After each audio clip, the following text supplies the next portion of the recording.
Hello, this is ScryMind for you another Warcraft 3 audio commentary. This is going to be two games actually against the same opponent, different matchups though and different maps. So this is going to be the first game.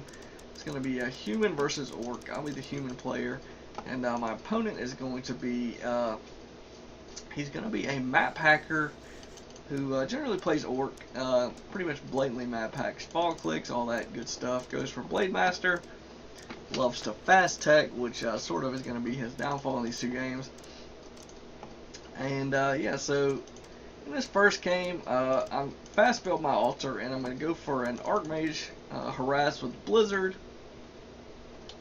which is going to be pretty difficult for him to defend the way it comes about, since I can get my hero so fast. It's a two-player map. I know exactly where he is. Pretty small map, so I can run right there and get some damage in. So notice I've actually not gotten a barracks going yet. When I scout him out skipping barracks, I'm going to decide to throw up an arcane tower, which is going to be sort of bothersome for him. And yeah, so I've got my Archmage, and he is just now starting his Blade Master. So this is one of these sort of advantages of human. Sometimes you can do this. There's nothing really he can do to get a faster hero.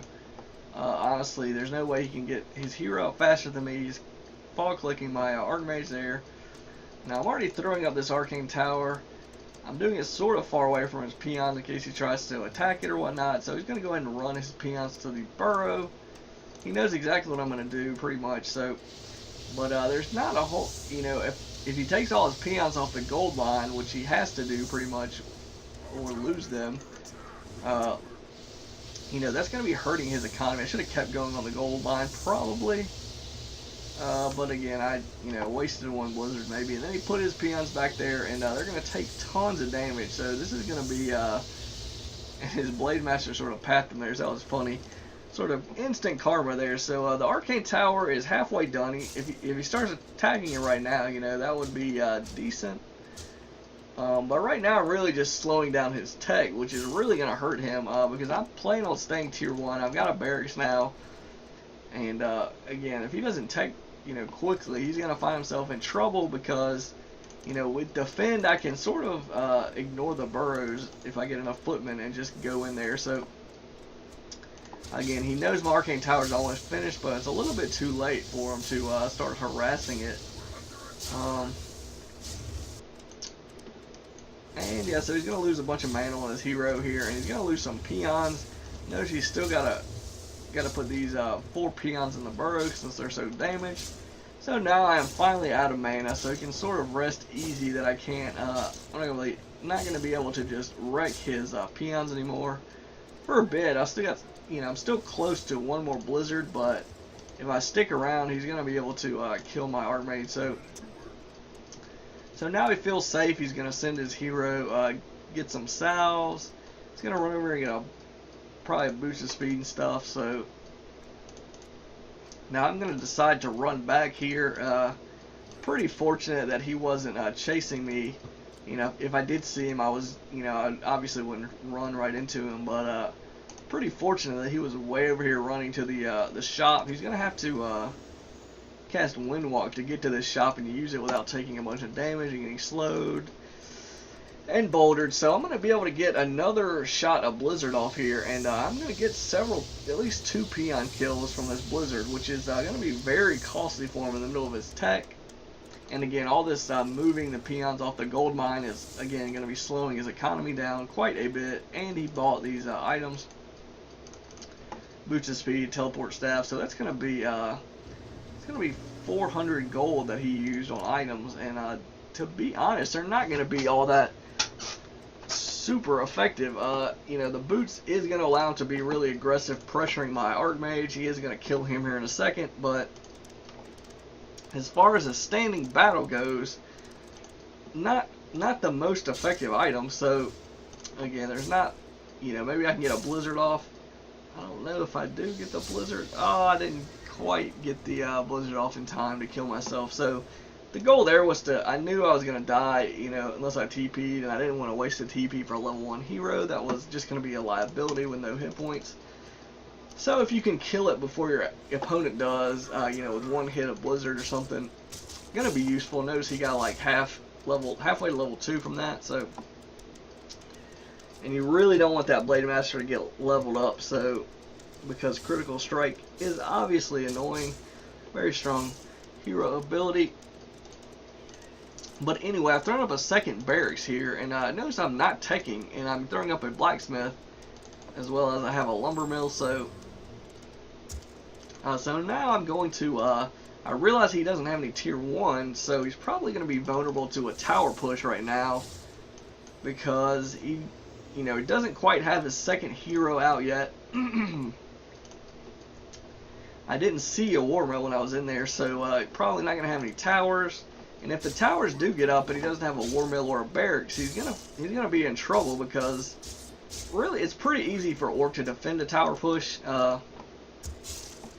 All things being equal, especially if they have a barracks and get a war mill as they see it coming, or even beforehand, because you know, Orc towers are better than human towers as far as range goes. And then, you know, 1 or 2 demolishers, you know, inside the base is going to be nearly, you know, it's going to be very difficult to take those out inside of an Orc base. So again, notice he's able to chase down my Archmage. I'm going to try to block him with a farm. Got it off, so that's going to be very good. So he's going to have to go out another direction. And my base build actually helped me pretty well there. So now he's losing all kinds of peons. Excuse me, and he hasn't even started making any tier 2 production building. So this is one thing that sort of annoys me about Orc, is the fact that he can do this. Now I know he's got Maphacker and everything, and this is his base, so I shouldn't be able to just roll him with like 4 footmen, but you know, he's only got 10 food worth of combat units, honestly. He's got 2 heroes, and they're both level 1 right now, so you know, the Blade Master really isn't item stacked. He's got a boost of speed, but he doesn't have claws or anything. So, and notice I've got like 40 food here. I've got, you know, I had 4 footmen, defend, 2 riflemen, my hero, you know, casting, you know, for Blizzard and whatnot. And I've been harassing his base pretty heavily all game. So, and now I brought these peasants to tower. So, and he's not really going to be able to defend this right here, but you know, if it was slightly different, you know, maybe he had a claws, or you know, maybe he was level 3, you know, or whatnot. You know, if he had a barracks and a war mill, this pretty much would fail, honestly, usually. So especially with his Archmage getting low, it'd be very easy for him to you know, 1 tower up. He could have pretty much held that if he had a tower up before I got there, I think. You know, especially if he had some grunts. But it's pretty easy for Orc to hold stuff, you know, with that Blade Master. The Blade Master is just so powerful. You can do quite a lot with just a Blade Master and a Shadow Hunter. Especially if you've got a shop up, as you're going to see. Even with no units, you know, he's going to be able to pick several of my... You know, so he's killed all the riflemen, he's killed several of the footmen. I did get the towers up, and he is going to kill my... I think I had sacked the hero there to the creeps after I TP'd, so he didn't get the kill. But he's got level 2 now, so you know, if he was able to make grunts right here, or if he had some grunts, you know, 1 demolisher, this attack would have been pretty much stymied, and you know, then he would have a hero level advantage. He's got 2 level 2 heroes, and he probably could come back pretty easily in this game. So you know, it's sort of annoying how strong the Blade Master is sometimes, and but it's just not quite enough to get away with this really aggressive teching that he did, especially on such a small map where I fast built my altar. He really got punished for teching so quickly with no sort of defense. And again, the burrow sort of out of position. If they were closer to the gold mine, you could have gotten damage more easily on my Archmage, and you know, you wouldn't have to run all the way over there.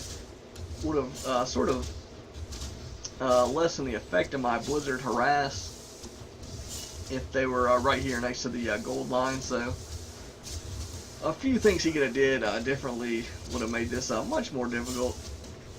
But notice he's able to just tee off here with his Blade Master. And if he goes and grabs a healing potion, you know, it might have been a little different. But so these bros are out of position, and that really allowed me to get my towers into position and really finish this game up. Maphacker did not honestly help him. You know, I was aggressive the whole time. It didn't afford him any chance to creep jack me, and you know, with no tier 1 units, he really didn't have a you know, didn't really have a whole lot of choices to make to defend this, since he decided to take no war mill, no towers, no spiked barricades, and no grunts, as you see. So you see I'm doing a little bit of trash talking here because I know he's a Maphacker, and sort of sometimes it's really annoying against a Maphacker. But anyway, do a little bit of troll chat just for fun here. The game's over, and then fast forward it up here. So he's gonna whine about human. Like, yeah, well, you know, if you skip tier 1 and just get all in rushed with towers and things, you know, you can't really expect to hold that with just 2 heroes, especially with no sort of items on the Blade Master as far as really helpful ones like circlets and gloves of haste and stuff. So anyway, that game's gonna be over. Notice he actually only killed one fewer unit than I did, so that's kind of ridiculous. Though I did get 2 hero kills, and you know, I raised 2 buildings. He actually raised 2 buildings also, whereas I had, you know, 20 more food in my army, 21 actually. So kind of ridiculous sometimes what the Blade Master is able to do, especially with a Shadow Hunter. But enough whining about balance of a game that's probably not going to get any more balance changes anytime soon, if ever, because it's quite old. Let's go to one more game here. This is going to be another game against that guy on Plunder Isle, and once again, it's going to be him going for the Blade Master using Maphacker. This is not a tavern map, once again, like the last map. Sort of limits what I can do. Not that I would really be too apt to get a tavern hero first, but so the strategy I'm going to do this game is going to be quite different. I've seen several players do this, and one of them, Witty, I'm not even sure how he pronounces it. He's sort of a low APM player that posts on WCReplays.com. He likes to go for a Mountain King and a Paladin, and fast expand, and then go from there.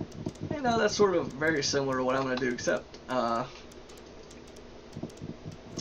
if I remember correctly, he likes to use mech units like mortars, gyros, and steam siege engines. Whereas this strategy I'm going to do is pretty much focused on units out of the barracks and Griffin Aviary, so a little bit different, though he does use, you know, various strategies depending on what he's up against.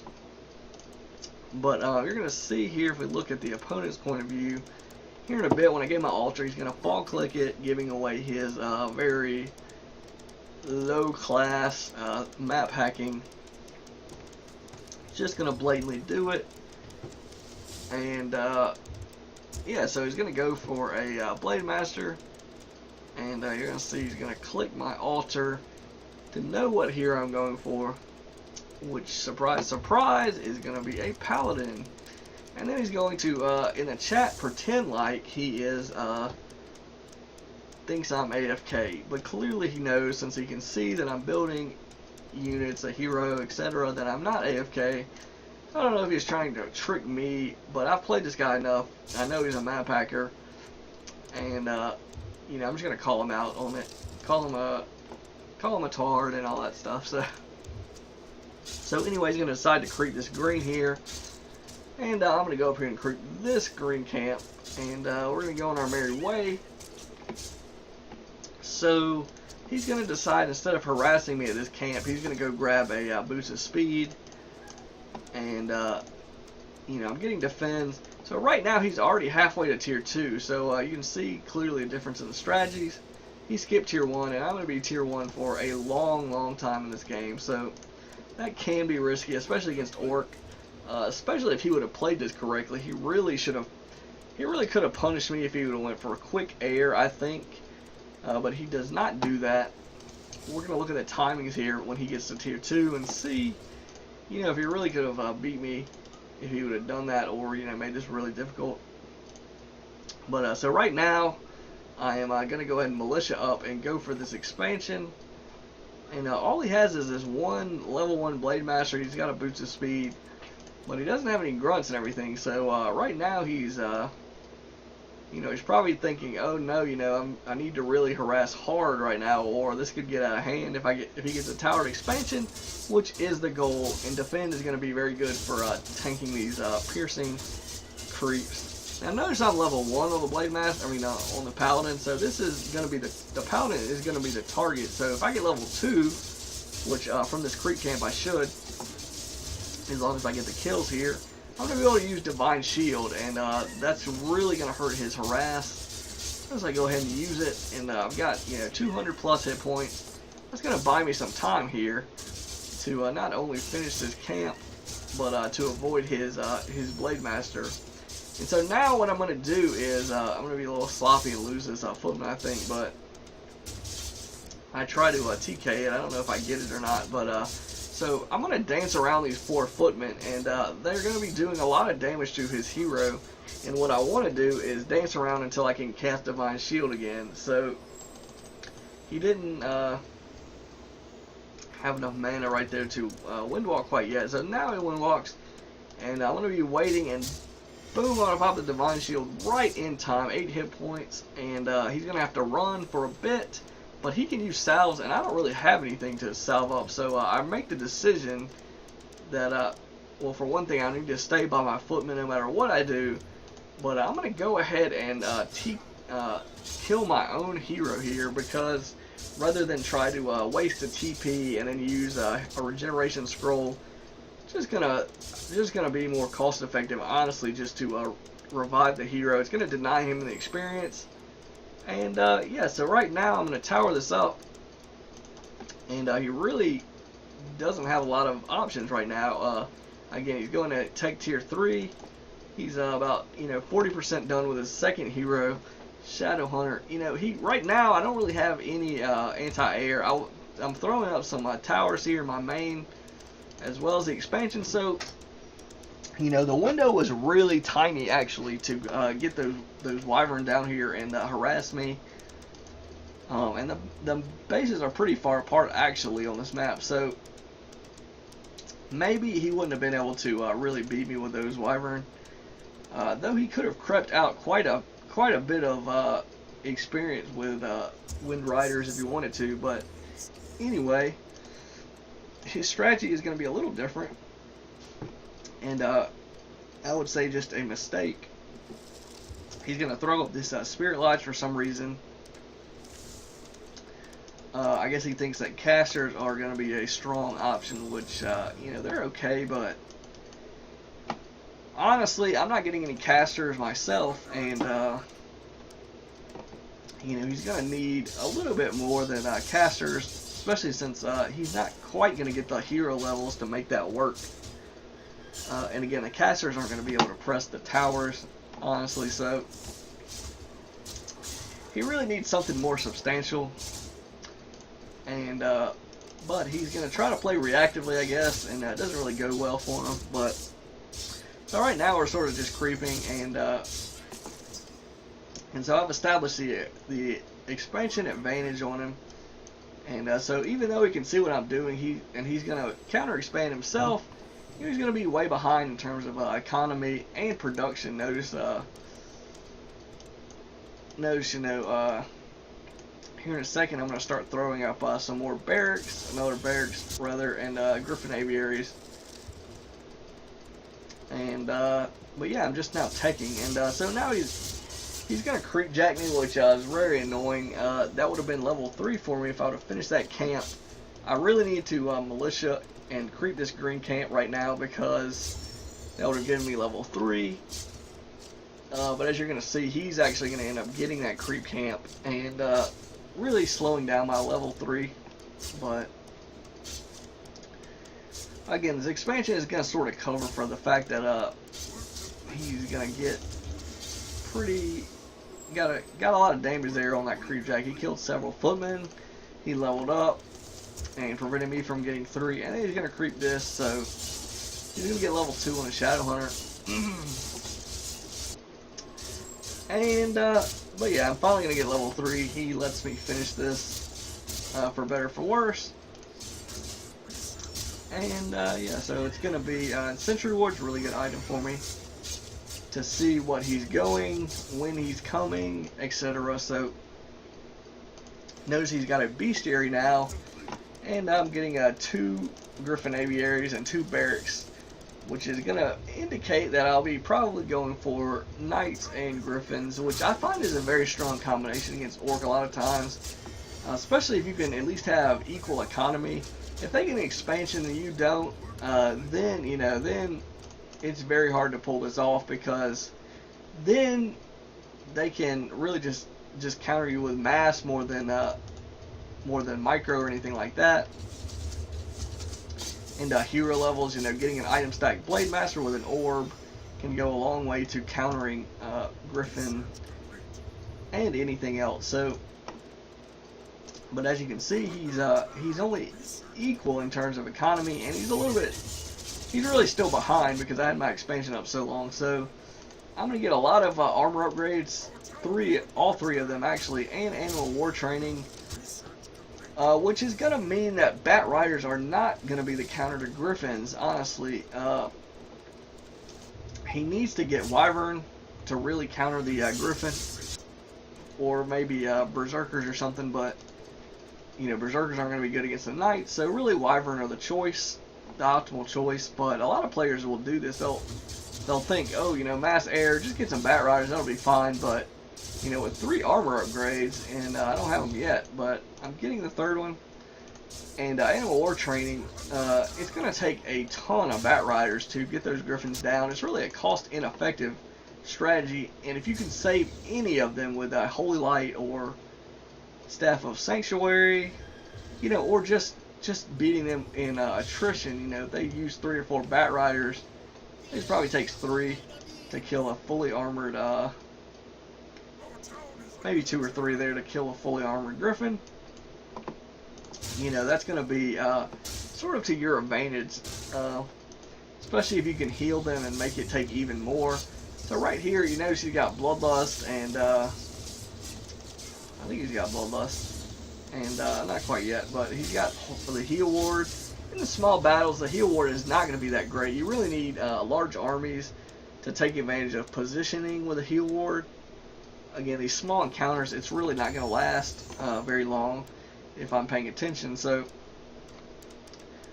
now this is where it sort of snowballs with a human, because if you can't stop them from expanding again, you know, even if you counter expand, you know, the human is going to be able to throw up a 3rd expansion, or a 2nd expansion with 3rd source of income. You know, it's going to be you know, very hard for him to press that down with a small army that he's got. And so then it's really just going to be, you know, another uphill battle for him.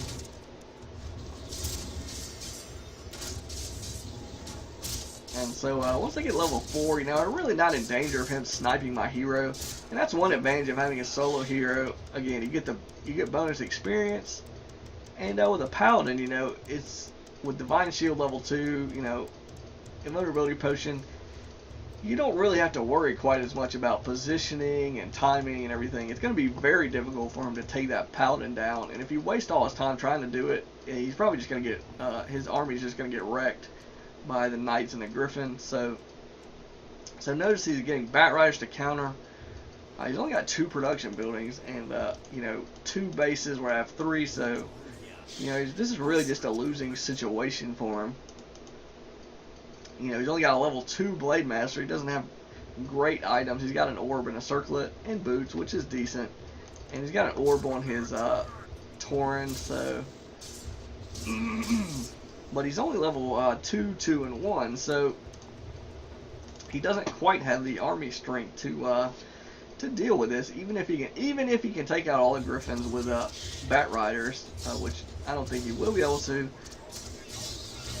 You know, these Knights are going to go crazy on him. You know, they're pretty substantial, and they do, you know, normal damage. They're going to do pretty good damage against heroes. And, you know, they're fast movement speed, so... or very fast. Well, not just fast, but, you know, they're going to work pretty well against the heroes that he's got left. So that's why you want to go for a Wyvern. You know, once the Bat Riders and Griffin are out of the equation, even if you kill them all, you know, you're still sitting there looking at Knights. And, you know, then it's like, okay, you got heroes, but, you know, look at all these Knights I have. I can just heal them. They got almost 1,000 hit points, 5 armor. And they don't share armor upgrades with the Griffins, which is unfortunate, but they do share attack upgrades with the Griffins. So once you get the, you have to have the armor on the Griffins really to make this viable, because if you don't have the armor upgrades, then Bat Riders can actually counter them pretty effectively. So it won't be a mistake at that point to go for Bat Riders. So that's why you need all those upgrades. But, and again, once you sort of take command, you know, once I take this expansion out, it's pretty much over. You know, he didn't have the army to really stay in this game, and that's one thing you want to sort of do. You want to do strategies that you know, they're not, you know, maybe they're a little bit hard to see coming. You know, yeah, maybe he knew I was, you know, at a certain point, and he map packed, so that's another thing. He easily knew, you know, once I started going to the expansion, that I was going to be expanding there. But, you know, going forward, he didn't really have many options to counter that, since he skipped a barracks, and he was halfway through his tech. So, you know, once you're in that situation, what is he going to do? You know, he can maybe go for Wyvern Raiders or something, try to do a really strong mid-game push, but there was no Tavern. You know, even a Tavern hero was an option for him, so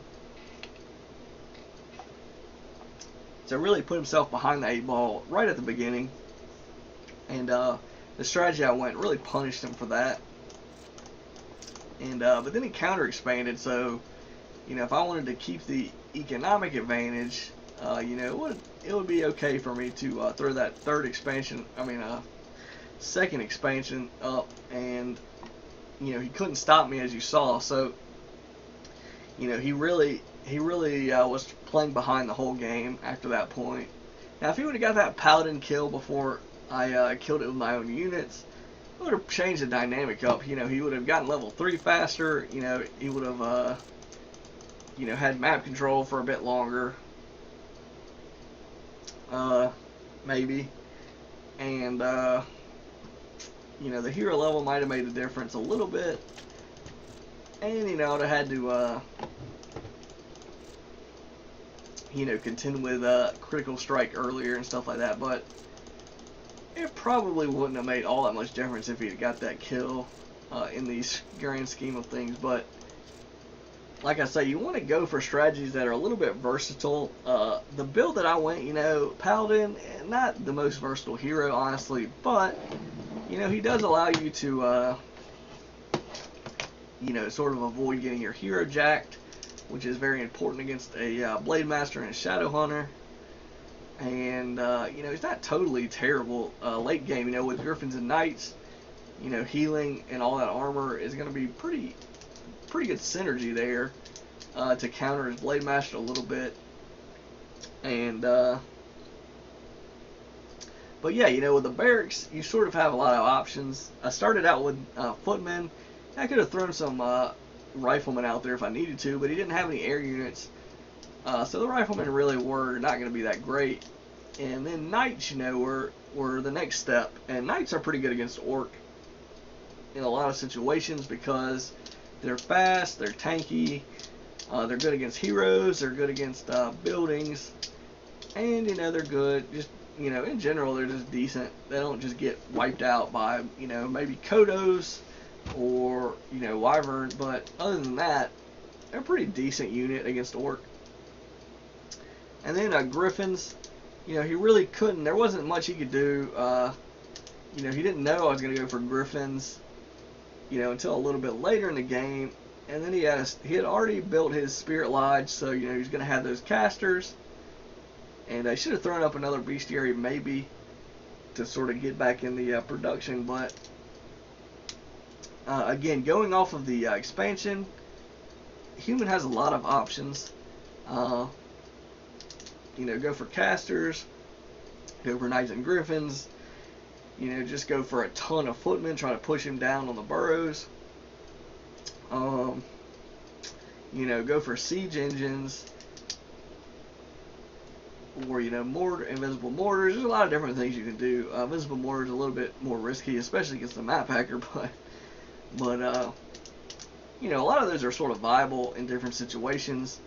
There was a lot of points in that game where I maybe could have done a footman push, though he would have, with his map pack, you would have seen that coming a little bit sooner. But once it was into knights and griffins, he really had to counter that correctly, or just outright lose like he did. He chose incorrectly. I think wyvern would have been better choice, especially in a defensive situation with the towers and the burrows. And he didn't, so it went like the battles went like they did, and he just he was able to kill some griffins, but he never was really able to deal with the knights. And then I was able to take his expansion, and that's pretty much game over. So you really want the timings of a lot of strategies are very important. And it really worked out for me in those games. The rush, rushing into a guy who's teching, or fast expanding against a guy who's teching is usually pretty effective. Especially can come down to base layout, what hero you chose, how you micro it, etc. I took extra, I was trying really hard, and I killed, I denied him in the experience with the paladin. I tried to do it with the archmage in the previous game, and a few times I was able to, frustrate him, but one time he was able to get that hero kill once, where I tried to blizzard myself, but every little detail comes down to, a few minutes later, even 30 seconds later, could have made the difference between that rush working or not, the tower push working or not, etc. If he got his expansion before me in that on Plunder Isle, then he probably would have been able to hold his own with an army, and everything could be totally different. So hopefully you got some sort of insight into sort of certain strategies to do against orc. Again, fast building your altar with all your peasants, really a little bit risky, a little bit less risky on two-player maps, since you're not going to be wasting any time to get to his base. You're really going to have a little bit of free time to hit his peasants and sort of disrupt his economy. The problem is, though, is if they play it correctly and minimize the damage with micro and base build and everything, then you're sort of you sort of dumped all that resources into a one-time sort of advantage. Whereas if it was a barracks that you fast built, you're gonna be ahead in units, and that's gonna be sort of more lasting. Whereas the altar fast, is only gonna really benefit you one time. So hopefully that was enjoyable to watch. Funny seeing a Maphacker go down to solo paladin and stuff like that. So until next time, this is ScryMind signing out.